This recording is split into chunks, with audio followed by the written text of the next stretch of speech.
And welcome to Growing Up Guide Pup. If you've been following the series, you know Ricky has a few distraction issues. Well, this week we decided to work on her small animal distractions and take her to a park where there's a lot of squirrels around. So if you saw our week 32 episode when we took Ricky to the duck pond to work on her bird distraction, we also discovered she had a small animal distraction when some gophers passed us. She was lunging on her leash, jumping up and down, and just really excited by the small animal.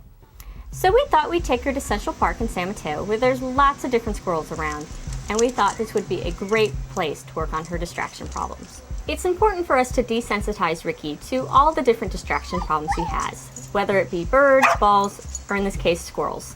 At the park, there are squirrels everywhere. They're in the grass, they're crossing above us in the trees, and just running around everywhere. And this proved to be a really big challenge for Ricky.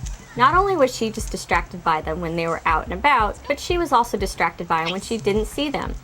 She was looking everywhere for them, where they were going to pop up next. She was looking in the bushes, she was looking above us, and just really had a hard time focusing on me and what I was trying to get her to do. So in week 18, Ricky showed us that she was really attracted to balls and was very excited and jumping and lunging on the leash at balls. While we were at the park, we ran into a few balls there too. We were walking through a crowd of some kids and they were kicking a ball back and forth, and the ball actually came all the way up and hit Ricky. She turned around and looked at it, but was able to continue moving on, not lunging, not jumping, and not getting overly excited about it, which means she's well on her way to getting over her ball distraction issue.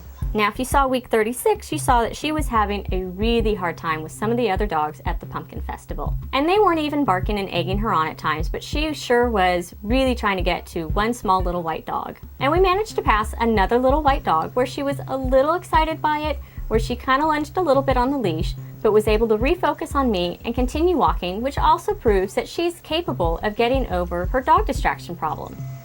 Also, while we were at the park, we were able to expose Ricky to a few other things that she has not been exposed to. We ran into an ice cream truck, and if you know ice cream trucks, they play music very loudly, and Ricky was able to walk by it multiple times without being distracted and not losing her focus of me. We also took Ricky up to one of my favorite things at the park. It's a big golden retriever dog statue. Now, the dogs react differently to this. Some dogs are very excited and want to play with it. Other dogs are kind of afraid of it, not quite sure what to make of the dog staring right at them and standing perfectly still. Ricky hasn't seen the statue, and we weren't sure how she was going to react.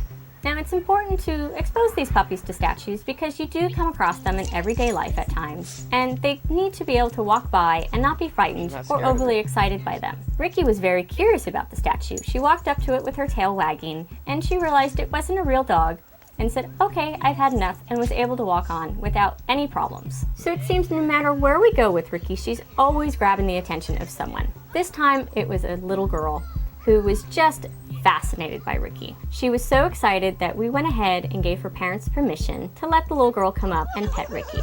And this is just another reason why we love raising guide dogs for the blind. Now, I know at times our footage seems a little repetitive. We're constantly showing you the work we're doing with Ricky to get her over her distractions.